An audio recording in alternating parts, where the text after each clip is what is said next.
नमस्कार मैत्रिणींनो, कशा आहात?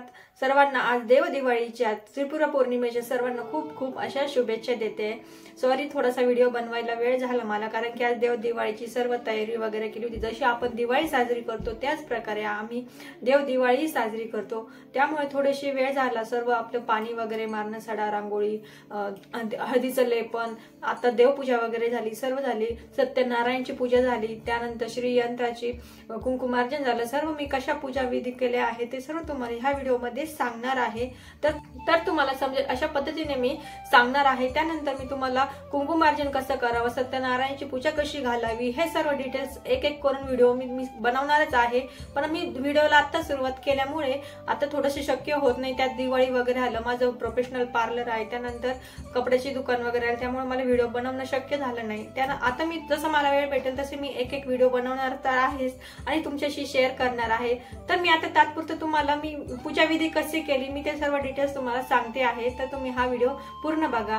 याआधी जर तुम्ही ह्या व्हिडिओला सबस्क्राईब केलं नसेल तर नक्की सबस्क्राईब करा, लाईक करा, शेअर करा, जेणेकरून सर्वजण ही माहिती नक्की मिळवतील। त्रिपुरारी पौर्णिमा हा वर्षातून एकदाच योग येतो, बघा किती सुंदर असा योग आहे। त्रिपुरारी पौर्णिमा आहे, ह्या दिवशी देव दिवाळी आहे, त्यामुळे आपल्याला कार्तिक पौर्णिमा आहे। जर ह्या दिवशी जर तुम्ही सत्यनारायण घातलं, तुमच्या मनातली इच्छा वगैरे संकल्प केला ना, नक्की 100% ती पूर्ण होते। यामागे तुम्ही संकल्प करू शकता, तुम्हाला किती तुमची मनातली इच्छा तुम्हाला देवाला सांगायची आहे। त्यानंतर तुम्ही 5 संकल्प करू शकता, तुम्ही 5 त्यानंतर 5 सलग सत्यनारायण घालू शकता, 11 घालू शकता, 21 घालू शकता, तुमच्या इच्छेनुसार तुम्ही सत्यनारायण घालू शकता।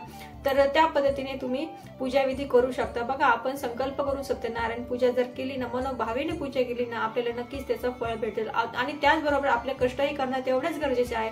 आपण कष्ट केले नाही, नुसते पूजा करत राहील तर त्याचा काहीच उपयोग होत नाही, देवही आपल्याला फळ देत नाही। आपल्या कष्टाबरोबर आपल्याला नशिबाची साथ असणं खूप महत्वाचं आहे, त्यामुळे आपल्याला ही पूजा विधी करणं खूप महत्वाचं आहे। बघा, हा योग वर्षातून एकदाच येतो, आपण दर महिन्याला सत्यनारायण पूजा वगैरे करतोच, पण हा योग एक अनोखा असा योग मानला जातो। ही तिथी खूप अशी शुभ मानली जाते। ह्या दिवशी जर तुम्ही सत्यनारायण घातले तर तुमच्यासाठी खूप फलदा आहे, धनधान्य समृद्धीने भरभराट होते, तुमच्यावर माता लक्ष्मीचा वास सदैव राहतो, तुमचं घर सोडून कधी माता लक्ष्मी जात नाही।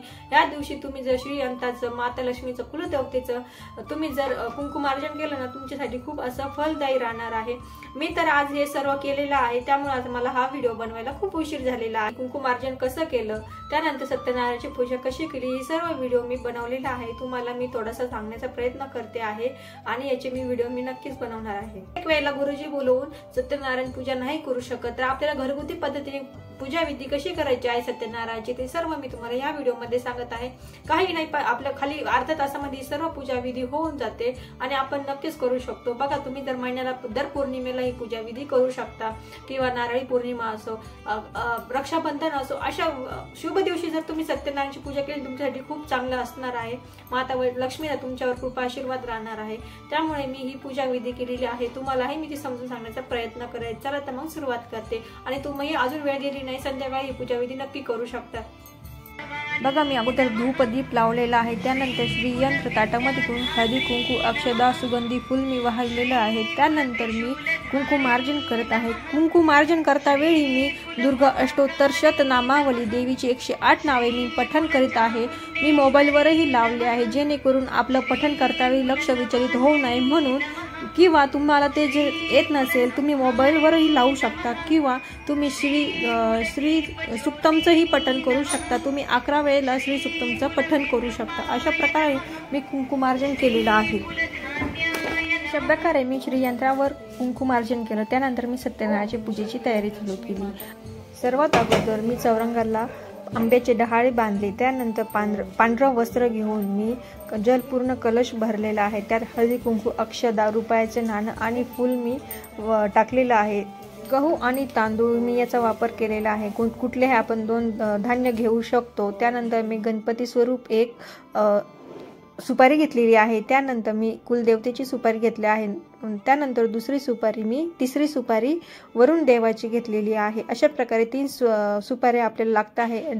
जोडलेल्या विड्याच्या पानावर देवतांचे पूजन करायचे सर्वात अगोदर मी गणपतीचे पूजन केले आहे। हळदी कुंकू अक्षता फूल आणि दुर्वा मी वाहले आहे। त्यानंतर मी प्रसाद ठेवलेला आहे। त्यानंतर कुलदेवतेची पूजा केलेली आहे। हळदी कुंकू अक्षता फूल त्यानंतर मी वरुण देवाची पूजा केलेली आहे। हळदी कुंकू अक्षता आणि मी तुळशी पत्र टाकून मी प्रसाद ठेवलेला आहे। फक्त गणपती बाप्पाला आपला तुळशी पत्र ठेवायचे नाही आहे। त्यानंतर मी सत्यनारायण देवतेची आपल्याला पूजा करायची आहे। हळदी कुंकू अक्षता फूल व्हायचे आहे, प्रसाद ठेवायचा आहे। त्यानंतर बाळकृष्णाची पूजा केलेली आहे। मी हळदी कुंकू अक्षता तुळशीपत्र अर्पण केलेले आहे। त्यानंतर मी पोथी वाचायला सुरुवात केलेली आहे। हे सर्व करतावेळी गणपती बाप्पाची पूजा करतावेळी आपल्याला ओम गणगणपतये नमः असा मंत्र जाप करायचा आहे। 11 वेळेला कुलदेवतेची आपल्याला पूजा करतावेळी ओम कुलदेवताभ्यो नमः असा मंत्र जाप करायचा आहे 11 वेळेला। त्यानंतर वरुण देवाची पूजा करता वेळी ओम वरुण देवाय नमः असे 11 वेळेला मंत्र जाप करायचा आहे। अशा प्रकारे आपण पूजाविधी संपूर्ण केलेली आहे। त्यानंतर कथेचे वाचन केले। त्यानंतर आम्ही आरती केली, सत्यनारायणची आरती, गणपती बाप्पाची आरती। अशा प्रकारे पूजाविधी माझा संपन्न झालेला आहे। सत्यनारायणची पूजा संपन्न झालेली आहे। तुम्हाला ही पूजाविधी कशी वाटली, आवडली असेल तर लाईक शेअर करा। तुम्ही या चॅनलवर नवीन असाल तर सबस्क्राईब करायला नक्की विसरू नका। धन्यवाद। घेऊन ते गावात विकून ते द्रव्य मिळेल, त्या द्रव्याने ते सत्यनारायणाचे उत्तम